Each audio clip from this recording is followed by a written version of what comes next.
Bonjour à toutes et à tous et bienvenue dans cette nouvelle édition de votre journal de 15 heures. Voici les titres. Clôture d'une formation de 2 semaines sur la protection de l'enfance organisée par le ministère de la Femme et de la Famille. Et en sport, Thierry Henry débarque à Monaco dans la Ligue 1. Merci à vous de nous rejoindre. Le président de la République, Ismaël Omar Guelleh, a regagné hier soir en début de soirée la capitale à l'issue de la visite d'État de 48 heures qu'à l'invitation de son homologue équato-guinéen Teodoro Obiang Nguema, il a effectué à Malabo, la capitale de ce pays. L'entretien au sommet que le président Guelleh eut avec son homologue équato-guinéen a constitué l'événement le plus important de la visite d'État du leader djiboutien dans ce pays. Cette rencontre a permis aux deux chefs d'État d'identifier ensemble le secteur de coopération et d'échange gagnant pour les deux nations aux nombreuses similitudes. Il est à rappeler que cette audience de travail entre les deux présidents avait débouché sur l'adoption d'une série d'accords de coopération, dont un accord prévoyant l'exemption mutuelle de visa pour les détenteurs de passeports diplomatiques et de services. Cette rencontre entre le président Guelleh et son homologue équato-guinéen avait également débouché sur la publication d'un communiqué officiel conjoint. Et après avoir clôturé sa visite officielle de 2 jours en Guinée équatoriale, le président Ismaël Omar Guelleh a participé donc aux festivités commémorant le 50e anniversaire de l'indépendance de la Guinée équatoriale survenue en 1968. À cette occasion, donc, une grande cérémonie présidée par le président Obiang Nguema a été organisée sur une grande place de Malabo au bord de la mer en présence de la première dame du pays et de nombreux chefs d'État africains et plusieurs délégations des pays amis.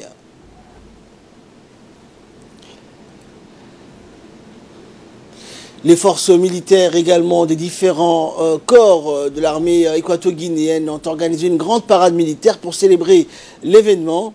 Les forces armées du continent africain, à l'instar du Tchad, du Congo, ainsi que le détachement de l'armée espagnole et française ont défilé aux côtés des forces armées de la Guinée équatoriale.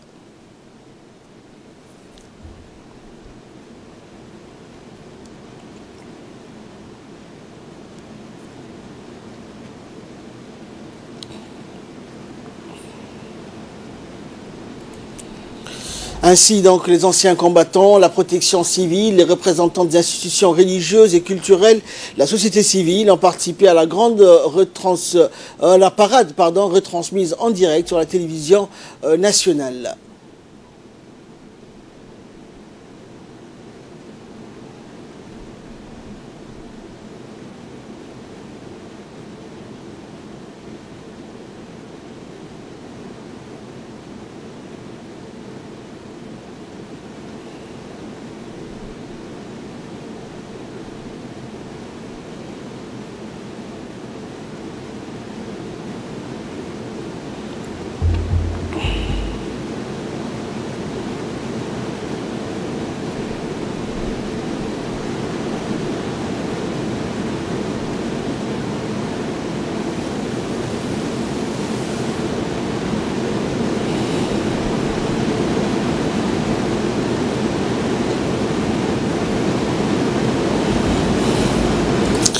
Et la population donc est venue en masse poursuivre la parade militaire et civile qui a été organisée par le gouvernement équato-guinéen. La cérémonie s'est déroulée sous une pluie battante et le président Guelleh a suivi les festivités du 50e anniversaire aux côtés du président Nguema et de ses pairs africains, dont les présidents soudanais, burundais et autres, avant de prendre la direction de l'aéroport de Malabo pour rejoindre la capitale djiboutienne.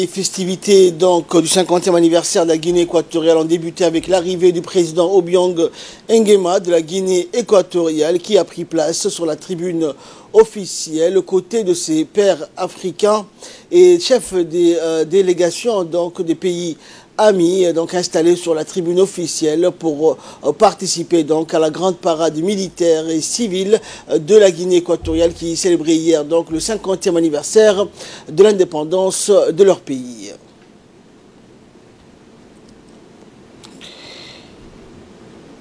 Et les forces militaires, donc, comme nous vous le disons il y a quelques instants, de différents corps ont organisé une grande parade militaire pour célébrer l'événement. Donc, les forces armées du continent africain, à l'instar du Tchad, du Congo, ainsi que le détachement de l'armée espagnole et française ont défilé donc aux côtés des forces armées de la Guinée équatoriale.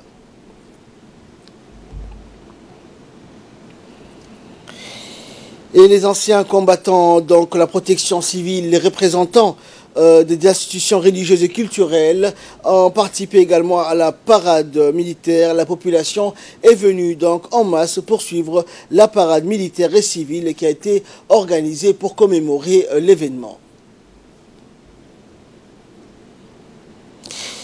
Dans l'actualité également, le ministre de l'énergie chargé des ressources naturelles, Yonis Ali Guedi, a accueilli dans ce locaux Mohamed Louane Gaya, ancien ministre et secrétaire général de l'African Petroleum Production Organization, l'APO. Les discussions ont porté sur la coopération entre l'APO et la République de Djibouti dans le secteur du pétrole pour une assistance mutuelle pour surmonter les difficultés financières de la pétroéconomie. Mohamed Louane Gaya, secrétaire général de l'APO, a expliqué au ministre de l'énergie que l'association africaine des producteurs de pétrole, l'APO, est une organisation intergouvernementale créée pour servir de plateforme permettant aux pays africains producteurs de pétrole de coopérer, de collaborer, de partager des connaissances et des compétences. Mohamed Louane Gaya a aussi ajouté que l'APO vise à promouvoir des initiatives et des projets politiques communs dans tous les secteurs de l'industrie pétrolière en vue de maximiser les avantages pour le développement et le bien-être des activités d'exploitation pétrolière dans les pays membres en particulier et en Afrique en général. Il a sollicité la participation de Djibouti dans l'élaboration d'une plateforme pétrolière, une encyclopédie donc du pétrole pour l'Afrique. Le ministère de la Femme et de la Famille, en étroite collaboration avec l'UNICEF, a clôturé une formation de 2 semaines sur la protection de l'enfant à l'hôtel Kempinski. Cette formation dispensée par une consultante internationale en la personne de Lydia Djermen en bénéficié des assistants donc, sociaux des différents ministères tels que le secrétariat d'État aux affaires sociales, le secrétariat d'État à la jeunesse et au sport, l'UNFD et le ministère de la Femme et de la Famille. La clôture de cette formation a été présidée par la ministre de la Femme et de la Famille, Momin Ahmed Hassan, et la représentante de l'UNICEF à Djibouti, Dianabou Maondé. Un processus qui a démarré il y a déjà quelques mois. Il a démarré par le développement des orientations nationales de la protection de l'enfant. Et aujourd'hui, on assiste à la fin d'une formation de 2 semaines sur la question de la protection et de la prise en charge, la gestion des cas de protection. J'ai compris que vous avez pu vous familiariser pendant cette formation avec les documents fondamentaux de la protection de l'enfant contre les abus, les violences et la négligence, la Convention relative aux droits des enfants, mais surtout la législation nationale portant sur le Code de la protection juridique des mineurs de Djibouti de 2015. Et pour sa part, la ministre de la Femme et de la Famille, Mohamed, dans son intervention, a rappelé que cette formation permet de contribuer à un engagement solide des tâches qui sont donc au profit des différents représentants des départements ministériels qui ont bénéficié de cette formation. On l'écoute. De la République de Djibouti, à travers le ministère de la Femme et de la Famille, avec l'appui de l'UNICEF, a élaboré une politique nationale de développement et de protection de la petite enfance. Document stratégique important, document capital important. Comme vous le savez, le chef de l'État, depuis qu'il est à la tête de ce pays, n'a pas cessé de rappeler, de militer pour la cause de la femme et de la petite enfance.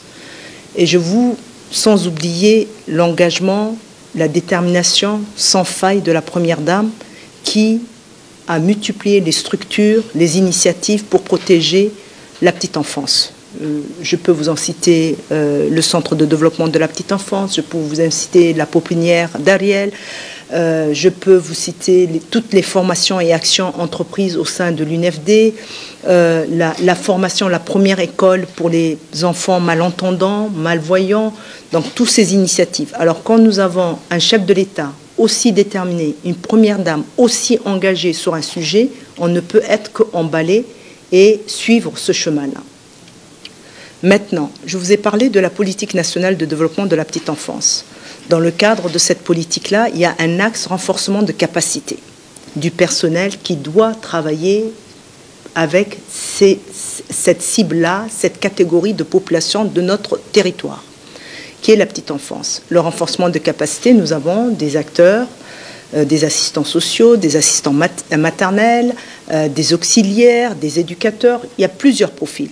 Pourquoi les assistants sociaux? Les assistants sociaux, je pense, ce sont ceux qui pouvaient être les premiers à être interpellés sur le sujet, les premiers à être sensibles sur le sujet. Donc, il a été nécessaire de dire, puisque nous avons cette catégorie de professionnels sur notre territoire, donnons-leur les outils pour qu'ils puissent exercer convenablement cette formation.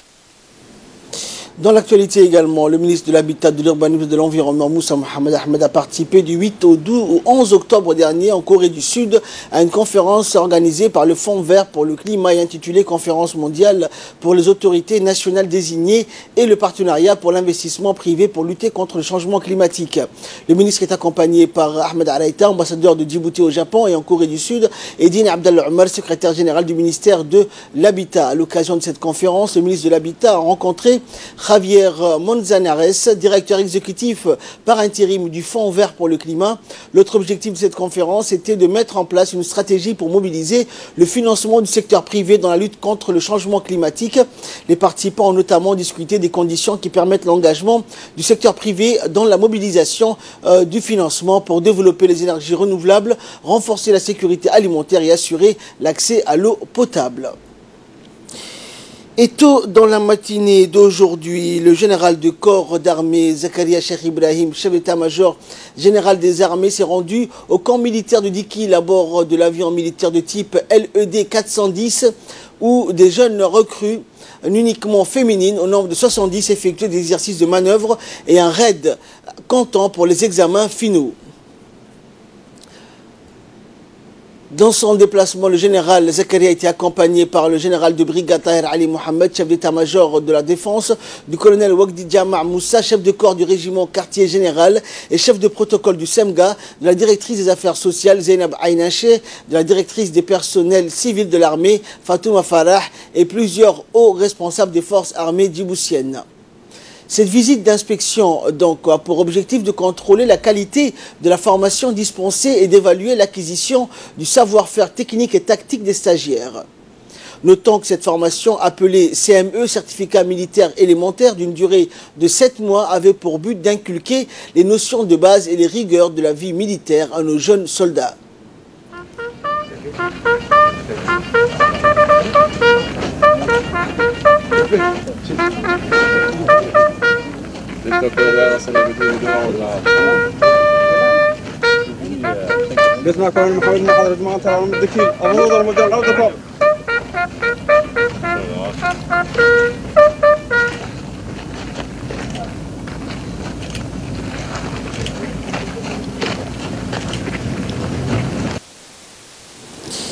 À son arrivée, donc, le chef d'état-major général des armées a été reçu par le colonel Idriss Omar Eleye, chef de corps du régiment interarmé de Dikil, du préfet de la région de Dikil, Mohamed Cheikh Hassan, du président du conseil régional Abdelrahman Younis. Et après la revue des troupes, le général Zakaria a assisté à la présentation du stage.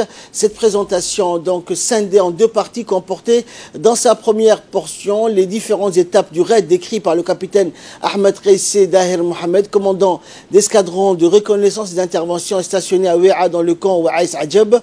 Et puis le capitaine Abdelkader Douali El-Tiré, adjoint au chef de corps du régiment blindé, a poursuivi l'intervention en informant l'audience des résultats. Dans cette partie, le chef d'état-major général des armées a pu constater l'évolution fulgurante des stagiaires dans tous les domaines, à savoir le sport, la marche commando, les tirs, l'enseignement militaire, etc.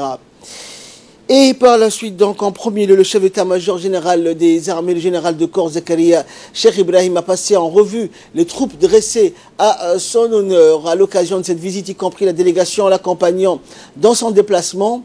Puis le général Zakaria Cheikh Ibrahim a assisté à une démonstration de tir pour s'enquérir des acquis des jeunes recrues. Durant cet atelier, les jeunes stagiaires ont pu démontrer leur savoir-faire et leur parfaite maîtrise de maniement des armes à travers une séance de tir en utilisant l'arme AK-47 ou Kalachnikov de type russe sur des cibles placées à 100 mètres. À la fin de la séance, le général Zakaria Cheikh Ibrahim, accompagné de la délégation, s'est rendu au pas de tir pour témoigner des résultats obtenus.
Et satisfait donc des résultats, le général Zakaria s'est dit réjoui et a exhorté toutes les stagiaires à donner le meilleur d'elles-mêmes pour protéger la patrie. Le chef d'état-major général des armées leur a expliqué l'importance et l'honneur que revêt le port de l'uniforme et le sens du sacrifice pour l'amour de la nation. La visite d'inspection s'est clôturée par un excellent rafraîchissement, l'échange des cadeaux, la traditionnelle photo des familles où l'ensemble de la délégation et les stagiaires avec leur encadrement se sont rassemblés à la devanture du poste de commandement du régiment de Dikil. Il est l'heure à présent de retrouver l'appel à prière d'Al-Asr. Nous retrouverons la suite de notre journal juste après ça. Voilà donc c'était l'appel à prière d'Al-Asr. Nous retrouvons la suite de notre journal. La direction de l'hôpital régional d'Ali Sabié, Dr Ahmed Absi, a réalisé une caravane médicale multidisciplinaire au profit de la population de la localité de Goubeto, de la région d'Ali Sabié. Cette caravane médicale a dispensé des soins au profit de la population de cette dite localité et ses environs. Les équipes de spécialistes ont effectué des consultations et dispensé des soins à des patients qui se sont déplacés en masse, qui ont profité de cette mini-caravane des spécialités, à savoir donc la consultation gynécologique, l'ORL, viscérale, ophtalmologique, pneumologique, stomatologique et pédiatrique. Ainsi, durant la caravane, des femmes ont eu des moustiquaires donc imprégnés et beaucoup d'enfants ont été vaccinés. Des consultations de nutrition ont été réalisées également. Le ministère de la Santé, avec ses actions de délocalisation, à travers cette stratégie, compte rapprocher les soins à la population des régions en déplaçant les médecins et les paramédicaux. Ils sont plus de 700 retraités alités et à la santé fragile et qui reçoivent des services sociaux et médicaux à domicile de la part de la CNSS. Des personnes donc âgées, à la santé fragile et à la mobilité réduite bénéficient de cette politique de proximité lancée par le directeur général de la CNSS, Hassan Roble Absiye. Et pour payer à temps donc à cette catégorie de retraités, une équipe composée de contrôleurs, de caissiers, de médecins ou d'infirmiers sillonne donc même durant le week-end. la capitale et la région d'Arta pour remettre des pensions de retraités aux alités de maison en maison et de village en village qui servent nos aînés les plus fragiles. Dans la foulée, le personnel médical suit l'état de santé des retraités de Djibouti en passant par Nagal, Demerdiog, Arta et Holhol. C'est avec entrain et enthousiasme que la CNSS sert ses retraités dans l'objectif de veiller donc à leur bien-être social et médical. Et durant cette tournée, l'agent de contrôle assermenté à Yanlé a rappelé que cette politique de proximité a été lancée par la direction générale de la CNSS afin de mieux servir nos assurés sociaux et particulièrement ceux les plus vulnérables. Le complexe sportif de Tadjoura a accueilli le démarrage du tournoi U17 organisé par la sous-direction régionale de la région. Les responsables du complexe sportif ont rassemblé un grand public de 24 équipes de football de la Ville Blanche alignées pour la compétition et étaient donc représentées. C'était un gros challenge pour les responsables du complexe avec à leur tête la gestionnaire accompagnée de ses proches collaborateurs et organisé ce tournoi de football des jeunes de moins de 17 ans, de basket, de handball auquel il faut ajouter d'autres spectacles multicolores prévus cette année. Challenge réussi en raison de l'expérience acquise au fil du temps. L'organisation a été réussie et les compétiteurs se sont réjouis. Donc d'ailleurs reconnu le représentant du préfet de la région de Tadjoura. C'est après l'exécution de l'hymne national que le coup d'envoi a été donné par le vice-président du conseil régional accompagné du représentant du préfet suivi par les partenaires de US Army Civil. La sous-direction régionale a pour mission de promouvoir les activités sportives et de détecter les jeunes talents afin de les représenter à l'échelle nationale.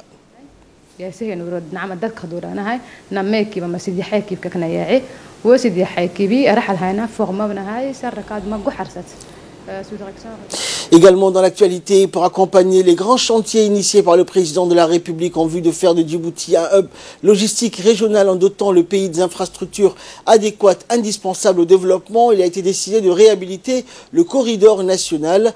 Les travaux de la déviation aux routes parallèles destinées à accueillir le trafic pendant les activités de réhabilitation se poursuivent actuellement. Et dans un premier temps, et pour permettre de fluidifier la circulation, les activités ont commencé sur les parties les plus endommagées, donc à savoir d'Ikil jusqu'à Galafi. Les travaux sont entrés donc dans leur phase finale. Les routiers profitent bien de la nouvelle déviation et roulent mieux que sur la chaussée usée et devenue vétuste. Il nous a été confié donc que depuis le lancement des travaux de la route parallèle, il mettait donc 2 fois moins de temps qu'avant pour atteindre Djibouti ou Galafi et cela les enchante vraiment. Les 10 kilos profitent bien des retombées des travaux dans le sens où 70% des engins et camions en fonction sont 10 kilos. Cela s'améliorera sûrement dans le futur vu que les personnes, donc les habitants de la région s'engagent doucement dans l'acquisition des engins et camions nécessaires. Les autorités espèrent et encouragent les habitants de Dikil à profiter au maximum des activités annexes et prendre part comme il se doit au développement du pays. Et de là, nous passons en nouvelles africaines et internationales avec Fardous Hussein. Bonjour Fardous. Bonjour. Alors nous allons parler de la santé. Ebola en République démocratique du Congo. Un membre de l'ONU a été contaminé. Eh bien Ahmed, oui, comme vous l'avez dit, un membre de la mission des Nations Unies au Congo a été contaminé par le virus Ebola. Le cas est en hausse donc à Beni. Au total, l'épidémie a fait 130 morts, 95 parmi les confirmés, donc, et 35 parmi les cas dits probables. Au total, 205 cas de fièvre hémorragique ont été signalés, dont 170 confirmés et 35 probables. L'OMS avait précédemment indiqué depuis Genève que l'épidémie d'Ebola dans la République démocratique du Congo atteint le cap de 200 cas, dont 125 morts. 20 membres du personnel de santé contracté donc le virus. Jusqu'à présent, l'OMS avait également indiqué avoir constaté une augmentation du nombre de cas ces dernières semaines, surtout dans la ville de Beni, devenue l'épicentre de l'épidémie. Elle avait souligné que cette opération était compliquée par la situation sécuritaire au nord de Beni, fief du groupe armé ADF. Et au Proche-Orient, Fardous, 7 Palestiniens ont été tués à la frontière de Gaza dans des heurts avec des soldats israéliens. En effet, Ahmed, des heurts entre Palestiniens rassemblés hier vendredi pour une action de protestation et des soldats israéliens avaient donc fait 7 morts parmi les manifestants d'après le ministère gazaoui de la Santé. Les milliers de Palestiniens qui ont défilé hier vendredi le long de la barrière en brûlant donc des pneus et en jetant des pierres sur des soldats. Des milliers d'habitants de cette enclave palestinienne se rassemblent tous les vendredis depuis mars près de la frontière séparant Israël et les territoires palestiniens.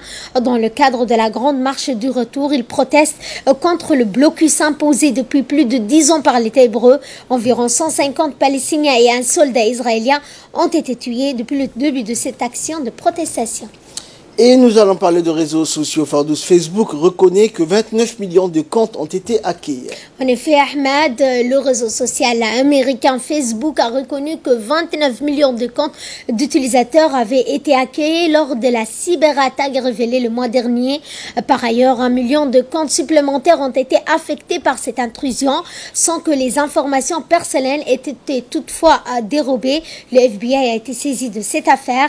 Ces révélations entrent dans le cadre de l'annonce le 28 septembre par Facebook que 50 millions de ces comptes avaient été compromis à cause d'une vulnérabilité dans le code du premier réseau social au monde. Celle-ci a existé de juillet 2017 à septembre 2018. Facebook comptait en date du 30 juin dernier, Ahmed, 2,23 milliards d'utilisateurs actifs mensuels dans le monde. Et enfin, nous allons parler de sport au Fardous. L'ancien champion du monde français Thierry Henry va débarquer à Monaco. En effet, Ahmed, Thierry Henry, entraîneur de Monaco, c'est officiel par les médias français depuis hier soir. L'arrivée du champion du monde a été officialisée ce matin par le club de la Principauté. Il remplace le Portugais Leonardo Jardim à la tête d'une équipe aujourd'hui 18e de la Ligue 1, mais encore vice-championne de France la saison dernière. Dans le club princier, Thierry Henry retrouvera les Diables Rouges, Youri Tillman et Nasser Chadli, deux joueurs qu'il côtoyait en tant qu'adjoint de la sélection belge. Surtout, Thierry Henry retrouve son club, celui avec lequel il a débuté en Division 1 il y a 24 ans, remporté son premier titre de champion de France en 1997. Merci Fardous pour toutes ces explications. Merci également à vous de nous avoir suivis. C'est la fin de ce journal. Excellent après-midi sur Télé Djibouti.